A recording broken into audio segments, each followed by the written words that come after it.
Mister Shetty, ये देखने में आ रहा है कि बहुत लंबे समय से जो छोटा राजन का गिरोह है उससे एक एक करके लोग बाहर आते जा रहे हैं। अब ये खबर आई है कि आपने भी उनका साथ छोड़ दिया है, क्यों? नहीं, मुझे तो उनका साथ छोड़कर, ये तो आज की बात नहीं है। मैं तो उनसे अलग होकर के 6 साल हो चुके हैं। 2004 में हम लोग अलग हो चुके हैं। आखिर ऐसा क्या हो गुजरा आपकी और छोटा राजन के बीच जिसकी वजह से आप दोनों को अलग होना पड़ा? ये तो कुछ मतलब आप यूँ समझ लीजिए, किसी डीलिंग की वजह से या किसी डील में जो है हमारा आपस में मनमुटाव हो गया था, और ये डिफरेंसेस की वजह से हम लोग आपस में एक दूसरे से अलग हो गए। एक म्यूचुअल कंसेंट के साथ हम दोनों एक दूसरे से अलग हो गए थे उस वक्त। तो मतलब ये माना जाए कि आपके और उनके बीच में जो अलगाव हुआ है उसमें दुश्मनी कहीं नहीं है, लेकिन अब दोस्ती भी नहीं रही। ये भी आप कह सकते हैं, लेकिन कुछ ऐसी बातें हुई है अलोंग दिस पीरियड, जो 2004 से लेकर के 2010 तक, जहां पर मैं ये कह सकता हूँ कि ये ज़रूर एक दुश्मनी का रुख ले रही है। तो यानी कि हम ये कह सकते हैं कि एक वक्त फिर से वो लौट करके आ रहा है जब मुंबई की सड़कों पर खून खराबा हुआ करता था, वैसा फिर देखने को मिलेगा।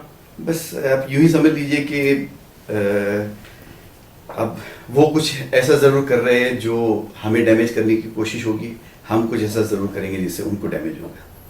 ये जो डैमेज होगा ये सिर्फ आर्थिक रूप से होगा या मैन पावर कम करने के लिए? ना, हर रूप से होगा, हर रूप से होगा। तो आपकी क्या तैयारियां हैं?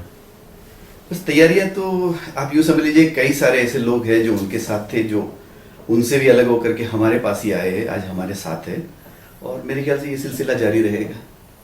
और हमें ये ज़रूर पता है कि उनको समर्थन देने वाले या उनको सपोर्ट देने वाले कौन लोग हैं करके, और उनके साथ किस तरह से बर्ताव करना है, हमको उनके साथ में किस तरह से डील करना है, ये हमें पता है। हमारे पास एक स्ट्रैटेजी लेड आउट है और हम इसी स्ट्रैटेजी के इस पर चलेंगे अभी। आखिर क्या कारण है कि आपके जैसा इतना सुशिक्षित, इतने अच्छे संभ्रांत परिवार का युवक जो है वो इन लोगों के साथ में जा जुड़ता है और अब जो है वो नेक टू नेक फाइट करने के लिए आमादा है या तैयार है?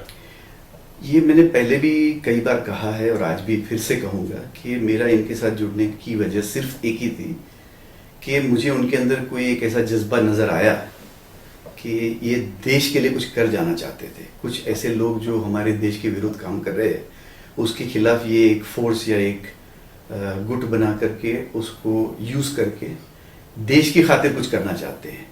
लेकिन कहीं ना कहीं जो है वो अपना जो ओरिजिनल मकसद है, उस मकसद को भूल करके बिल्कुल कमर्शियल बन गए।